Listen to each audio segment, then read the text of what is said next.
ఈరోజు రాష్ట్ర ప్రజలందరికీ అర్థమవుతుంది మనం ఏం కోల్పోయాం, మనం ఎలాంటి నాయకుడిని కోల్పోయాం, ఎలాంటి పరిపాలనని మనం కోల్పోయాం అనేటటువంటిది ఈరోజు ఈ రాష్ట్రంలో ప్రతి ఒక్క బిడ్డకి అర్థమవుతుంది. రైతుల్ని మోసం చేశారు, తల్లికి వందనం అని చెప్పి చదువుకునే బిడ్డల్ని మోసం చేసినారు. నిన్ననే పోయే మా ఒంగోలులోనే ఒక కాలేజీలో పిల్లల్ని ఫీజులు కట్టలేదని చెప్పి సెమిస్టర్ ఎగ్జామ్స్ రాయనీయకుండా బయట నిలబెడితే మాట్లాడడానికి నేనే వెళ్ళిన. ఏమండి, ఫీజు రింబర్స్మెంట్ మీద మాకు నమ్మకాలు లేవు, ఆ ఫీజు రింబర్స్మెంట్ వచ్చిద్దో లేదో మాకు తెలియదు, వీళ్ళని మేము ఫీజులు అడగకపోతే వీళ్ళు ఫీజులు కట్టకపోతే మేము ఎలా కాలేజీ రన్ చేసుకోవాలండి అని చెప్పి అడిగినటువంటి పరిస్థితి. ఆ బిడ్డలను అలాగే బయట నిలబెడితే టైం అడిగి, ఇదిగోండి ఈ టైంలోపు బిడ్డలు ఫీజులు కడతారండి, మీరు దయచేసి ఎగ్జామ్స్ రాయనివ్వండి అని చెప్పి నేను బతిమలాడి చెప్పి ఆ కాలేజీలో ఆ పిల్లల్ని ఎగ్జామ్స్ రాపేయడానికి పర్మిషన్ ఇప్పించినటువంటి పరిస్థితి ఎన్నో రోజులు కూడా కాల, గత 3 రోజుల క్రితం. అంటే అంత దౌర్భాగ్యంగా ఉంది ఈరోజు ఈ రాష్ట్రం. ఇప్పటికైనా కళ్ళు తెరవండి, మీరు ఇచ్చిన హామీలను మీరు నెరవేర్చే క్రమంలో ముందుకెళ్ళండి. కానీ తప్పుడు కేసులు, తప్పుడు వ్యవహారాలు, ఇది కాదండి గవర్నమెంట్ అంటే, ఇది కాదు గవర్నెన్స్ అంటే. ఒక రాష్ట్ర గవర్నెన్స్ అంటే ఏంటో నడపడం తెలుసుకోండి ఫస్ట్. ఇక రెండోది వాలంటరీ వ్యవస్థ. వాలంటరీ వ్యవస్థల్ని గోణి చంచులు మోసుకునే ఉద్యోగం అన్నారు, మీ ఇష్టం వచ్చినట్టు మాట్లాడినారు. హ్యూమన్ ట్రాఫికింగ్ కి వాలంటరీ వ్యవస్థకు సంబంధం అన్నారు, విస్తృతంగా ప్రజల్లోకి తీసుకెళ్లారు. చివరిలో అదే వాలంటరీ వ్యవస్థ జగన్కి కవచంలా పనిచేస్తే మనం ఓడిపోతామేమో అని భయపడి ఆ వాలంటరీకి ఒక అబద్ధపు హామీ ఇచ్చారు.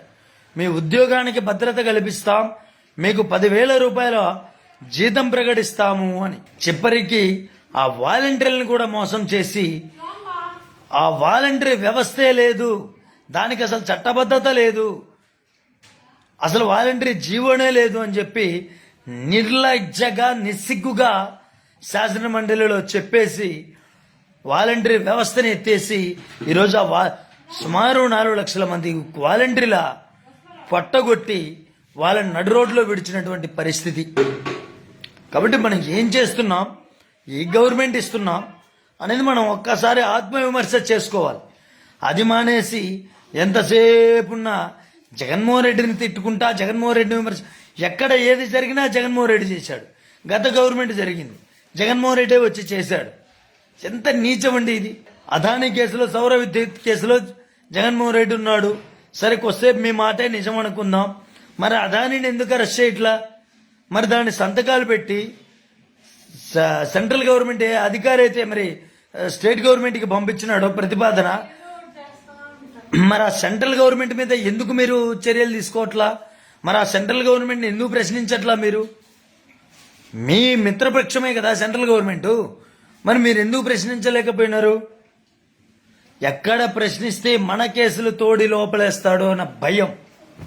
నిజంగా అక్కడ తప్పు జరగలేదు అని సెంట్రల్ గవర్నమెంట్ తెలుసు కాబట్టి సెంట్రల్ గవర్నమెంట్ సైలెంట్గా ఉంది.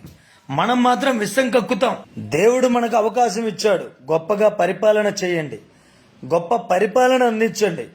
అంతేగాని మీ ఇష్టం వచ్చినట్టు సోషల్ మీడియా కార్యకర్తల మీద దౌర్భాగ్యం ఏంటంటే సోషల్ మీడియాలో వాయిస్ వినిపించి పార్టీకి సపోర్టెడ్గా మాట్లాడి మీరు చేసినటువంటి తప్పులని ప్రజలకు తెలియచేసేటటువంటి క్రమంలో వాళ్ళు మాట్లాడుతూ ఉంటే వాళ్ళ మీద మీరు తప్పుడు కేసులు పెట్టి నీచాతి నీచంగా మీరు వేధిస్తున్నారు అని అంటే ఇంతకన్నా హేయమైనటువంటి చర్య, ఇంతకైనా దౌర్భాగ్యమైనటువంటి చర్య మరొకటి లేదని కూడా ఈ సందర్భంగా నేను తెలియజేస్తా ఉన్నా.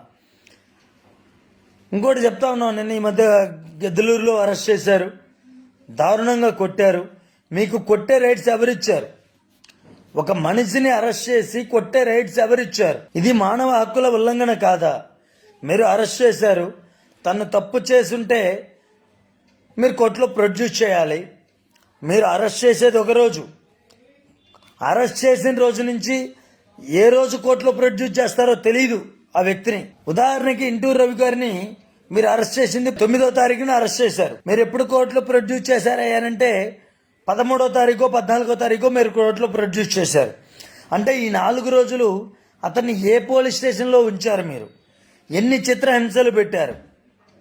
పైనున్న భగవంతుడు ఖచ్చితంగా మీ అందరినీ గమనిస్తూనే ఉన్నాడు. మీరు చేసే ప్రతి పాపం మిమ్మల్ని వెంటాడుతుంది.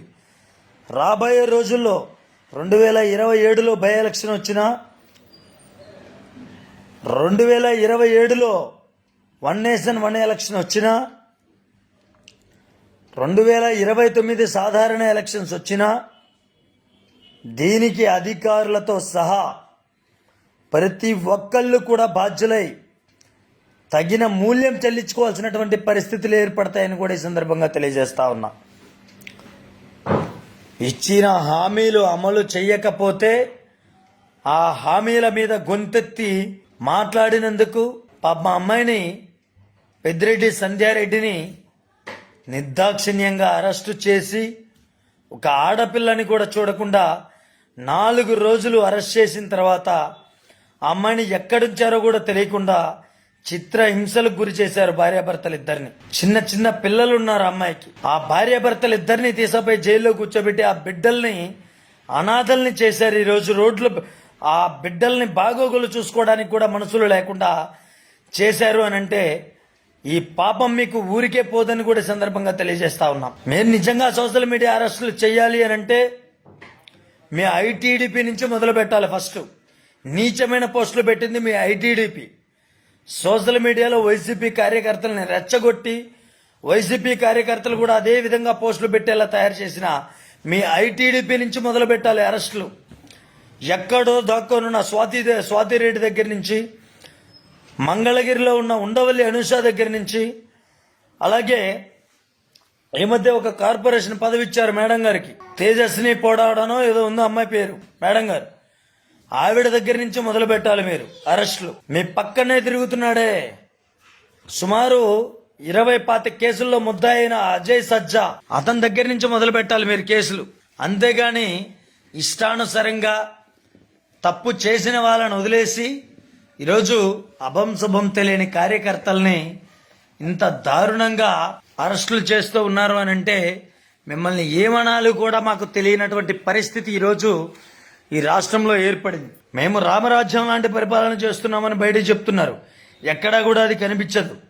ఎందుకంటే రామరాజ్యాన్ని స్థాపించినటువంటి ప్రధాత దివంగత నాయకుడు మా ప్రియతమ నేత రాజశేఖర రెడ్డి గారు ఆ వారసత్వాన్ని కొనసాగించింది.